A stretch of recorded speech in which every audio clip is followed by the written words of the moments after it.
देखिए हर खबर यहीं पर, सब्सक्राइब कीजिए TV9 भारतवर्ष। और अब कोरोना के उस विलन पर बड़ी खबर जिसे देश भर में कोरोना फैलाने का सबसे बड़ा जिम्मेदार माना जा रहा है। निजामुद्दीन मरकज वाले मौलाना पर 1 घंटे के अंदर यह दूसरी बड़ी खबर आई है। खबर है कि क्राइम ब्रांच को मौलाना साद के 125 बैंक खातों की डिटेल हाथ लगी है और पुलिस अब इन खातों की जांच कर रही है। इन खातों में जनवरी से मार्च तक यानी लॉकडाउन लगने तक हैवी ट्रांजैक्शंस हुए हैं। ये सभी खाते मौलाना साद के करीबियों के नाम पर हैं। मौलाना के तीनों बेटे और भतीजा ये सब इन अकाउंट्स को संभालते थे। इसके अलावा क्राइम ब्रांच के रडार पर 2000 विदेशी जमाती भी हैं। इनके खातों पर भी क्राइम ब्रांच की नजर है।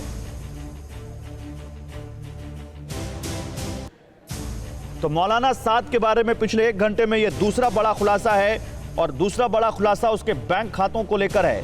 इस मौलाना के बारे में खबर है कि मौलाना साद के 125 बैंक खातों की जानकारी सामने आई है। पुलिस इन खातों की जांच कर रही है। इन खातों में जनवरी से मार्च तक यानी लॉकडाउन लगने तक काफी पैसा आया है। हैवी ट्रांजैक्शंस हुए हैं। ये सभी खाते मौलाना साद के करीबियों के नाम पर हैं। मौलाना के 3 बेटे और भतीजे उसके पूरे फाइनेंशियल संभालते हैं और वो सब इन अकाउंट्स को संभालते थे। जितेंद्र शर्मा हमारे संवाददाता ज्यादा जानकारी के साथ जुड़ चुके हैं। तो जितेंद्र, इस मौलाना के काले कारनामों का चिट्ठा तो लगातार बढ़ता जा रहा है। अब इस बारे में क्या जानकारी है? बिल्कुल, देखिए दिल्ली पुलिस की क्राइम ब्रांच जैसे जैसे अपनी जांच को आगे बढ़ा रही है, रोज नए खुलासे हो रहे हैं। अब जो बात पता चली है उसमें यह है कि मौलाना साहब के तकरीबन 125 ऐसे अकाउंट हैं। ये दरअसल उन लोगों के अकाउंट हैं जिन्होंने मौलाना साहब के मरकज में पैसा दिया था। तो ये पैसा किस तरीके से आया, वो कौन लोग थे और वो पैसा किस तरीके का पैसा था, यानी कि किस इस्तेमाल में पैसा आया, कहाँ भेजा गया, तो ये वो तमाम डिटेल है जो अब क्राइम ब्रांच जानना चाहती है। 125 अकाउंट की डिटेल अभी फिलहाल एक जगह इकट्ठी कर दी गई है और अब इन लोगों से पूछताछ होगी, इन लोगों के बारे में पता लगा। आपका इन तमाम जानकारियों के लिए जितेंद्र। आगे बढ़ते हैं। जिस बात का डर था वही हुआ। सरकार ने दूसरे राज्यों में फंसे लोगों की घर वापसी का ऐलान किया तो मुंबई में फॉर्म भरने के लिए हजारों लोग सड़क पर उतर आए। ये रिपोर्ट देखिए। लॉकडाउन के दौरान हजारों लोगों की भीड़ देखिए। लॉकडाउन के दौरान लॉकडाउन की ही धज्जियां उड़ती तस्वीर देखिए। एक जगह इतने लोगों का हुजूम, ऐसा जमा है जैसे ये आम दिनों का जमावड़ा हो। ये तस्वीर मुंबई के कांदिवली की है, जहां लोग अपने घर जाने के लिए फॉर्म लेने आए हैं। ये भीड़ गृह मंत्रालय के उस फैसले के बाद उमड़ी जिसमें सरकार ने दूसरे राज्यों में फंसे मजदूरों को उनके घर भेजने का निर्देश दिया है। सरकार के इस फैसले के बाद जैसे ही कांदिवली इलाके में फंसे लोगों को इस बात की खबर हुई कि स्थानीय नगर सेवक के आवास पर अपने अपने घर जाने के लिए लोगों को फॉर्म दिया जा रहा है, बस यहाँ हजारों लोगों का हुजूम उमड़ पड़ा। हालांकि शुरुआत में लोगों को फॉर्म दे रहे नगर सेवक के कार्यकर्ताओं ने सोशल डिस्टेंसिंग का पालन करवाने की भरसक कोशिश की, लेकिन जब हजारों की भीड़ एक जगह जमा हो गई तो फिर किसी को भी सोशल डिस्टेंसिंग का ख्याल नहीं रहा। आज मुंबई के कई ठिकानों पे लोग भारी तादाद में जमा हो चुके हैं, खास करके उस जगहों पे जमा हो रहे हैं जहां कोई जनप्रतिनिधि का ऑफिस है। मैं इस वक्त खड़ा हूं कांदिवली बाहर। आप देख सकते हैं यहाँ पे सैकड़ों की संख्या में जो मजदूर हैं, दिहाड़ी मजदूर हैं, यूपी बिहार जाने वाले लोग यहाँ पे जमावड़ा किए हुए हैं। मुंबई के कांदिवली में नगर सेवक कमलेश यादव के घर पर उमड़ा ये जन सैलाब जब नियंत्रण से बाहर होने लगा तो कार्यकर्ताओं और पुलिस वालों को हाथ में डंडा लेकर भीड़ भी हटानी पड़ी, लेकिन कोई फायदा नहीं हुआ। जो लोगों में उत्सुकता है गांव जाने की वो कम नहीं दिखाई दे रही। आप देख सकते हैं यहाँ पे डंडा लेके पब्लिक को, भीड़ को संभालने की कोशिश की जा रही है, लेकिन पब्लिक इतनी आतुर है गाँव जाने के लिए कि एक पर एक टूट पड़ी है। कैमरा पर्सन सुरेंद्र के साथ गोविंद ठाकुर, TV9 मुंबई। और मध्य प्रदेश और बिहार के अलग अलग इलाकों से लॉकडाउन के दौरान लापरवाही की तस्वीरें सामने आई हैं। छूट और राहत के दौरान बरती जा रही ढील ने कई गंभीर सवाल खड़े कर दिए हैं। वीडियो बना के उसके यहाँ भेजो। कोरोना के खिलाफ चल रही जंग के बीच लॉकडाउन का पालन कराने के लिए देश के हर हिस्से में प्रशासन दिन रात मुस्तैदी से लगा है।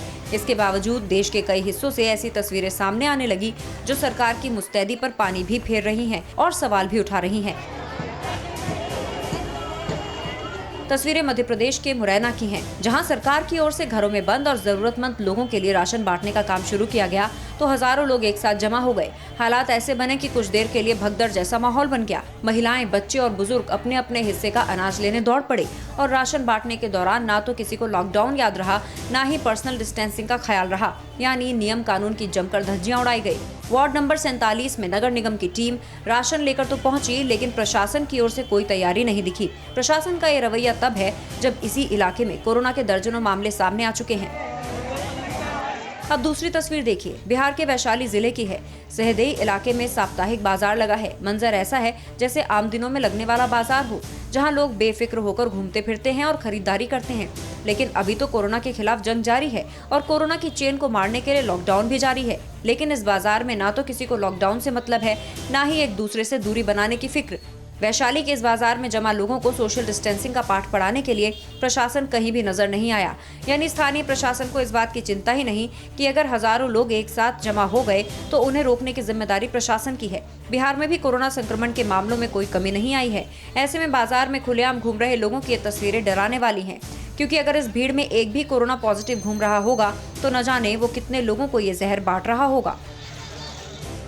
इस बीच एक राहत की खबर है। केंद्र सरकार ने मजदूरों और छात्रों को उनके घरों तक पहुंचाने के लिए 6 श्रमिक स्पेशल ट्रेन चलाने का ऐलान किया है और कल से आज तक हजारों मजदूर और छात्र अपने घरों के लिए रवाना हो गए।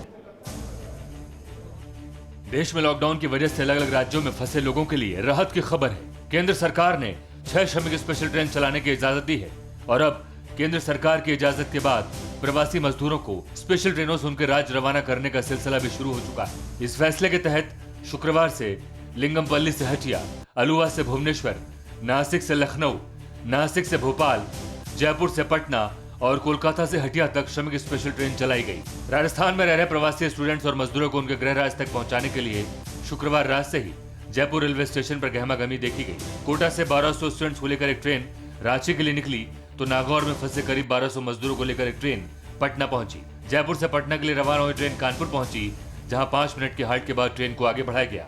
एमपी की राजधानी भोपाल के मिसरोद स्टेशन पर श्रमिक स्पेशल एक्सप्रेस से नासिक से 347 मजदूर भोपाल पहुंचे। ये मजदूर पिछले 1 महीने से नासिक में फंसे हुए थे। ये सारे मजदूर नासिक में फंसे हुए थे। 350 के करीब भी मजदूर हैं जिनको लाया गया है। क्या नाम है आपका? शोएब। कहाँ फंसे हुए थे? नासिक में। अच्छा, कितने लोग फंसे हैं? नासिक में अभी यूपी बिहार के लोग बहुत फंसे हुए हैं। एमपी के तो पूरे निकाल दिए गए वहाँ से। श्रमिक स्पेशल ट्रेनों में सुरक्षा का भी पूरा ख्याल रखा जा रहा है। यात्रा के दौरान हर एक यात्री को मास्क पहनना अनिवार्य है। यात्रियों के खाने की जिम्मेदारी राज्य सरकारों की है। खास बात यह है कि जो ट्रेन जहां से शुरू होगी वहीं खाने का इंतजाम करना होगा। श्रमिक स्पेशल ट्रेनें एंड टू एंड चलाई जा रही हैं। राज्य सरकारों को निर्देश दिए गए हैं कि वो इस बात को सुनिश्चित करें कि जब यात्री ट्रेन में बोर्ड होगा तो उससे पहले ही स्क्रीनिंग को सही तरीके से किया जाए। यात्रियों को रेलवे स्टेशन तक लाने की जिम्मेदारी संबंधित राज्य सरकार की होगी और जिस बस से यात्री लाए जाएंगे उन्हें भी सैनिटाइज करना होगा। फिक्र आपकी, सोमवार से शुक्रवार रात 9 बजे सिर्फ TV9 भारतवर्ष पर।